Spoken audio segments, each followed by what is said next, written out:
नमस्कार दोस्तों, जीवन में खुश रहने का क्या मंत्र है। हम सभी लोग जीवन में खुश रहना चाहते हैं और शायद इसी के लिए दिन भर भाग दौड़ कर रहे हैं। मैंने कहीं पढ़ा, किसी ने लिखा था कि सकारात्मक सोच जीवन में खुश रहने का मंत्र है। जब व्यक्ति सकारात्मक सोच रखता है तो वह किसी भी परिस्थिति में खुश रहने में सक्षम होता है।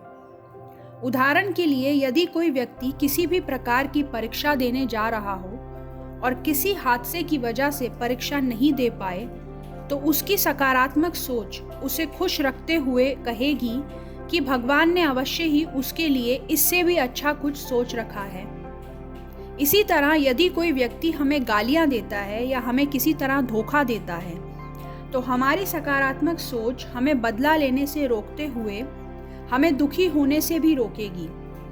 वह हमें बताएगी कि शायद ये हमारे द्वारा किए गए कुछ पाप कर्मों का परिणाम हो सकता है। दूसरे व्यक्ति को गाली देने या धोखा देने से हमारे पाप कर्म कुछ कम हो जाएंगे, और यदि हम उन्हें गाली देंगे भी या उनकी तरह ही दोबारा से वैसे ही बिहेव करेंगे, तो भी हम कभी खुश नहीं रह पाएंगे, क्योंकि किसी के साथ दुर्व्यवहार करने के बाद आप खुशी महसूस नहीं कर सकते। इस तरह हमारी सकारात्मक सोच हमें जीवन में सदैव खुश रख सकती है।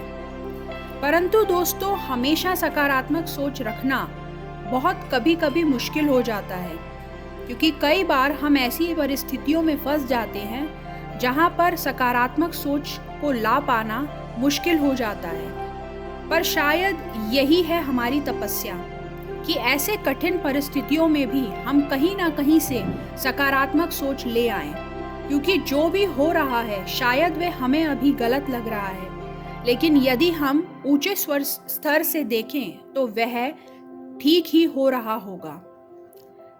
कुछ चीज़ें जो हम कर सकते हैं खुश रहने के लिए, वह यह है कि परिवार और दोस्तों के साथ गहरा, मजबूत और सार्थक सहायता प्रणाली विकसित करना, ताकि हम एक दूसरे की सहायता कर सकें। दूसरा, खुशी के हर पल को पूरी तरीके से जीना और अपने आप को समय देना और पूरी तरीके से उस सिचुएशन में अपनी भावनाओं को महसूस करना, क्योंकि जब हम दुखी होंगे तो हम फिर दोबारा से उन्हीं भावनाओं को महसूस करके अपने आप को खुश रख सकते हैं। और दोस्तों, खुद को खुश रखना भी हमारी ही जिम्मेदारी है। हमारे ऊपर निर्भर करता है कि हम हर परिस्थिति में खुशी ढूंढते हैं या दुख को चुन लेते हैं। हमें यदि खुश रहना है तो हमें अच्छा चुनाव करना होगा, दूसरों से कम उपेक्षाएं रखनी होंगी, लेकिन अगर हम किसी की मदद कर सकते हैं तो वह भी हमें पूरे निस्वार्थ भाव से करने की कोशिश करनी होगी। तो इस तरीके से दोस्तों हम अपने जीवन में खुश रह सकते हैं। आशा करती हूँ ये वीडियो आपको पसंद आई होगी। अपने विचार मेरे साथ ज़रूर शेयर कीजिए। धन्यवाद। आपका दिन शुभ हो।